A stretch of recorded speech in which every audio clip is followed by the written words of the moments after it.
Morning. Give that a second for a few people to join.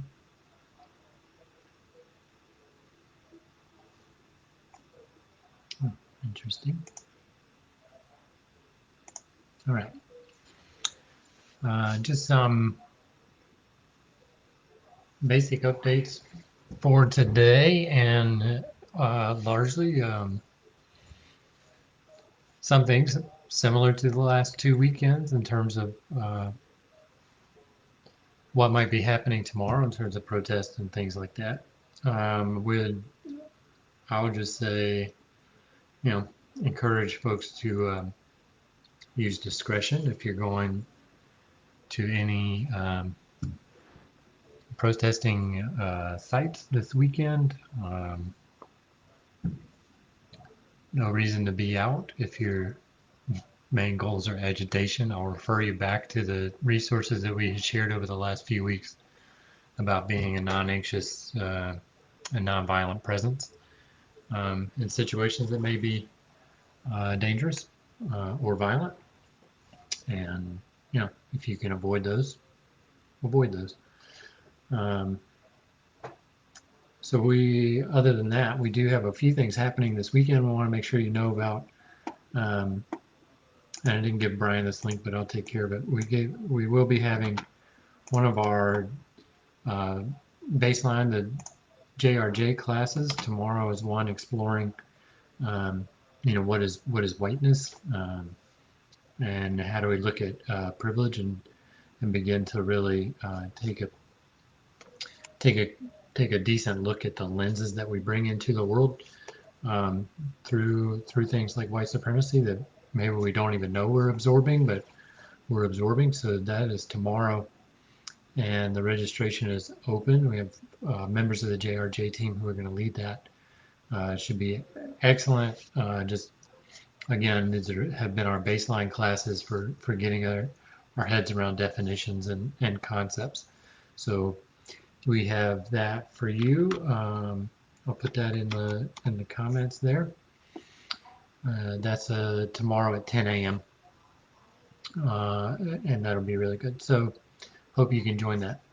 And then we also have, oh, thanks a lot, Brian. And then we also have one of our Foundry kids, Josie Wright Martin, who you might have seen helping out with worship leadership and things like that. For the last few years, she's been running just a little hot chocolate stand to help raise some money for the Foundry ID ministry.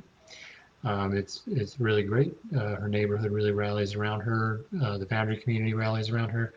So that's going to be taking place on Sunday, and I don't know the details offhand in terms of the exact time, but it's over in Virginia, and there's the link.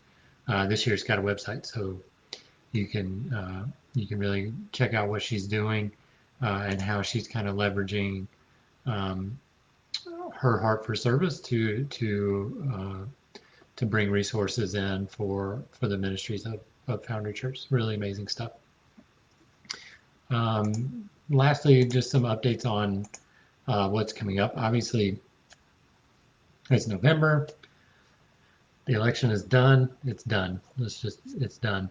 And Thanksgiving is coming up. So if you are thinking about ways to maybe make this a little different for you, maybe you're not traveling this year, maybe you are looking for a way to serve. Obviously, everything with COVID makes it more difficult to be in service, especially when it comes to being with vulnerable populations. However, our partners in the city are still doing their work, and they still need to be able to try and make things, we want to be able to honor the period and make it a little more special. So places like Christ House, is a residential facility for unhoused neighbors with medical conditions. Christ House will be putting on a little Thanksgiving event for their residents, and that normally we would be there once a month, every first Saturday, to cook lunch. We haven't been able to do that. We've continued to make instead of being able to make our donation by being there and cooking and shopping, we've just made our monetary donations. They are going to have a Thanksgiving meal prep that they'll do in-house, and you can sponsor a meal for $5.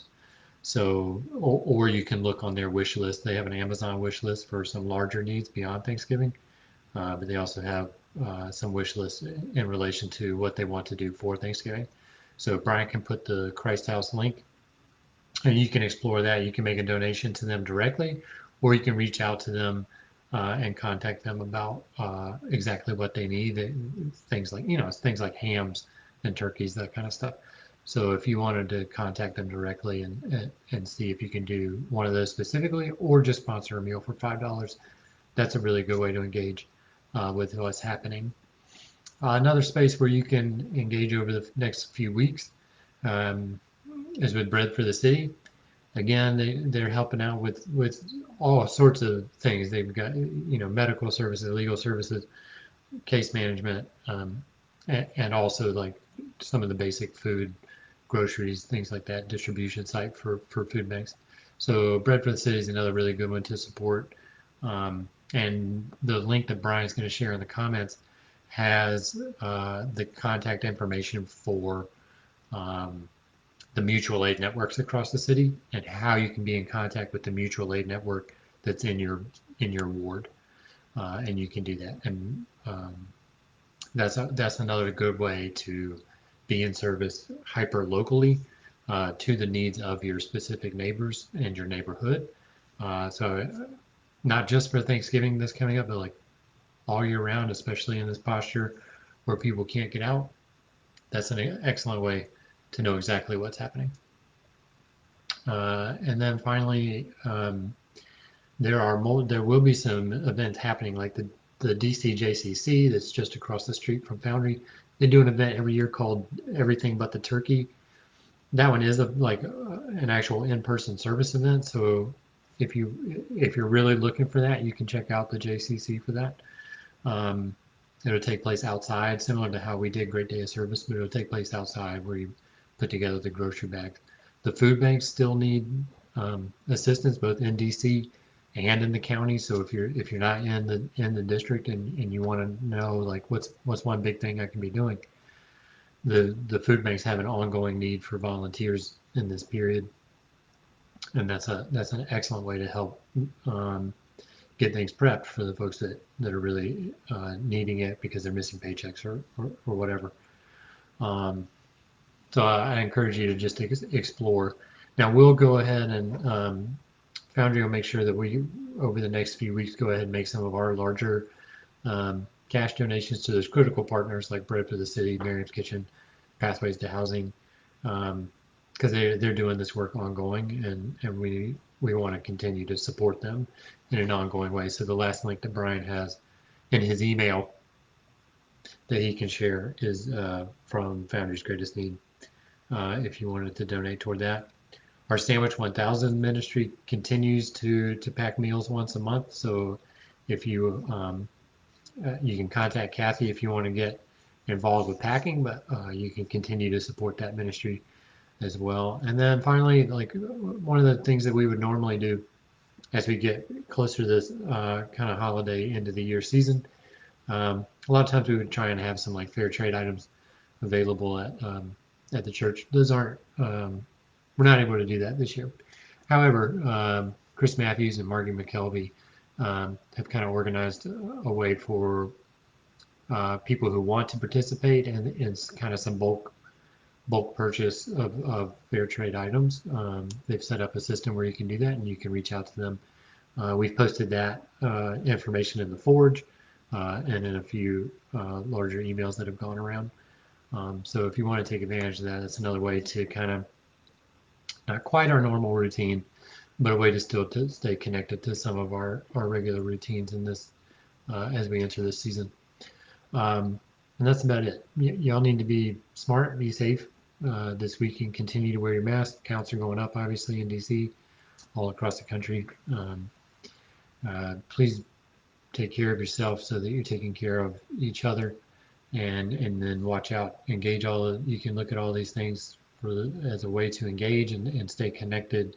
But I hope that you'll continue also to stay grounded in your spiritual life by joining us on Sundays. So hopefully we will see you, if not tomorrow, then on Sunday, 11:15 for worship. Otherwise, have a wonderful, wonderful Friday. Be smart.